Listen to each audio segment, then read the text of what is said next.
प्यारे बच्चों, इस वीडियो में हम जानेंगे आज गोलीय दर्पण से संबंधित परिभाषा है। इसमें आपका जो P बिंदु दिख रहा है वह दर्पण का ध्रुव है। जो M1 M2 दिख रहा है वह दर्पण का द्वारक है। जो आपका C बिंदु दिख रहा है यह क्या है? आपका दर्पण का वक्रता केंद्र। और यहाँ जो बिंदु दिख रहा है आपको मुख्य अक्ष। चलिए हम क्या करेंगे, आप यहाँ से चालू करते हैं। दर्पण का ध्रुव, वक्रता केंद्र। अब देखिए दर्पण की वक्रता केंद्र किसे कहते हैं। चलिए वक्रता केंद्र किसे कहते हैं। देखिए बेटा, उस गोले के केंद्र को, ये आपका गोला दिख रहा है, पूरा गोला दिख रहा है, उस गोले के केंद्र को जिसका दर्पण एक भाग है, उस गोले के केंद्र को जिसका दर्पण एक भाग है, दर्पण का वक्रता केंद्र कहते हैं। यह अवतल दर्पण में परावर्तक तल की ओर होता है तथा उत्तल दर्पण में परावर्तक तल के दूसरी होता है। देखिए यहाँ C है, यह आपका परावर्तक तल है, इसके दूसरी ओर होता है। चलिए इसको हम लिख लेते हैं। उस गोले के केंद्र को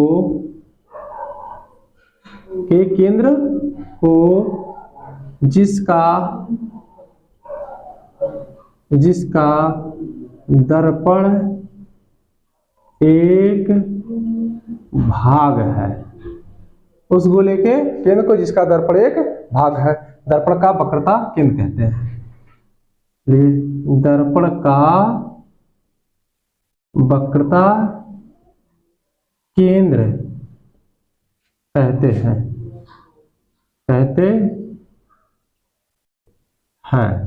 हो गया। उस गोले के केंद्र को जिसका दर्पण एक भाग है, दर्पण का वक्रता केंद्र कहते हैं। यानी उस गोले के केंद्र को जिसका, यानी दर्पण इसका एक भाग होता है, उस गोले के केंद्र को जिसका दर्पण एक भाग होता है, दर्पण का वक्रता केंद्र कहते हैं। यह है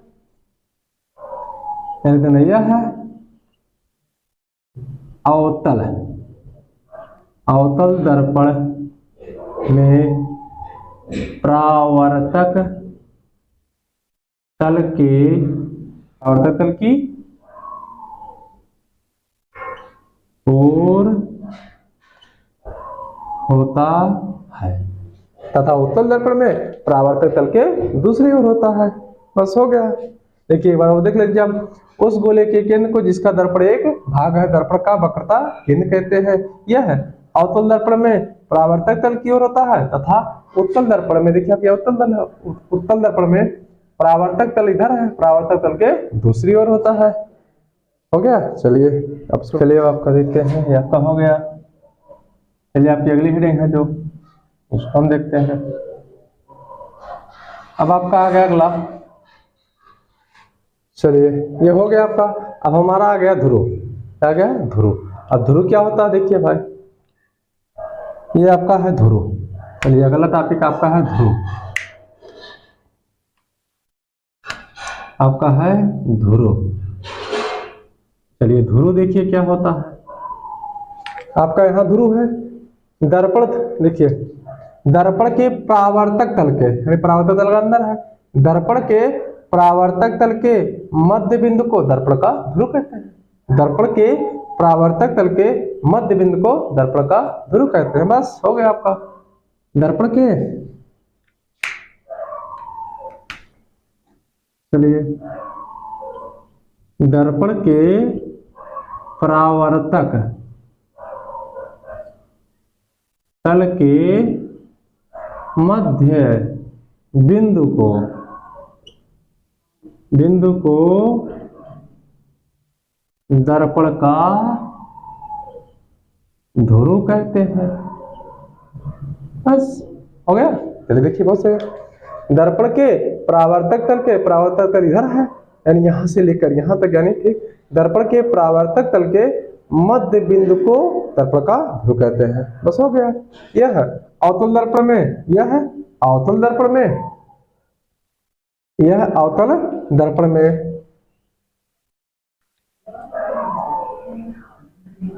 अवतल दर्पण में वक्रता केंद्र की ओर तथा उत्तल दर्पण में वक्रता केंद्र के दूसरी ओर होता है।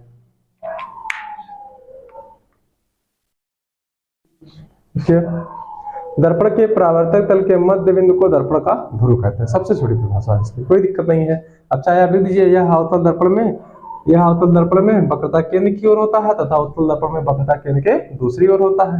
इसका मतलब नहीं है, वही परिभाषा है। चलिए आपका हो गया, नोट कर लीजिए इसको। चलिए आपका अगला,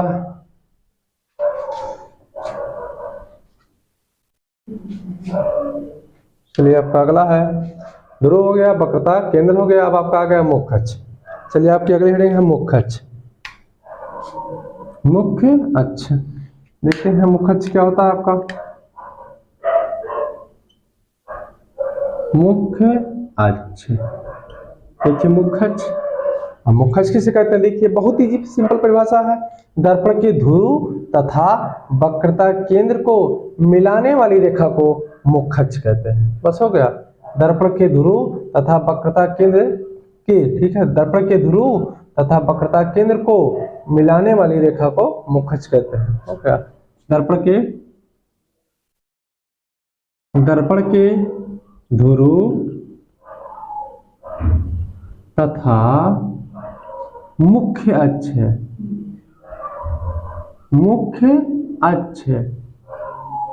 को मिलाने वाली रेखा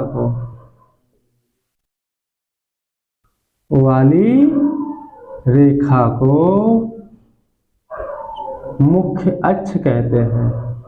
मुख्य अक्ष कहते हैं। हो गया, दर्पण के ध्रुव तथा वक्रता केंद्र को मिलाने वाली रेखा को मुख्य अक्ष कहते हैं। आपका पी दर्पण का ध्रुव है और सी क्या है? वक्रता केंद्र। बस हो गया। चलिए आपका,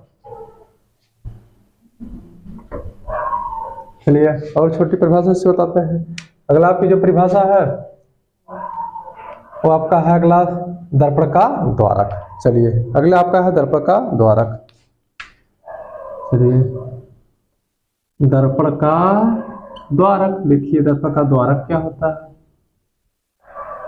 चलिए द्वारक, चलिए दर्पण का द्वारक। अब देखिए दर्पण का द्वारक क्या होता है।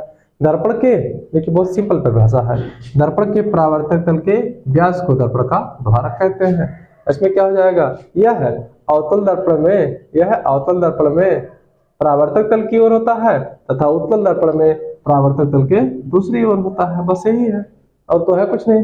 देखिए दर्पण के परावर्तक तल के व्यास को यहां से लेकर यहाँ, ठीक है, दर्पण के परावर्तक तल के व्यास को दर्पण का क्या कहते हैं? द्वारक कहते हैं। इसमें आ जाइए, यह है अवतल दर्पण में परावर्तक तल की ओर होता है तथा उत्तल दर्पण में परावर्तक तल के दूसरी ओर होता है।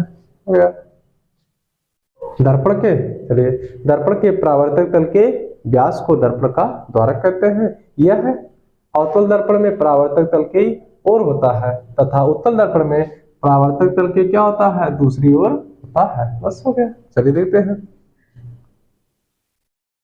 दर्पण के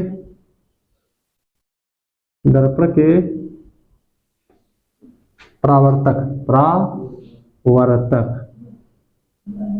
तल, ठीक है, दर्पण के परावर्तक तल के व्यास को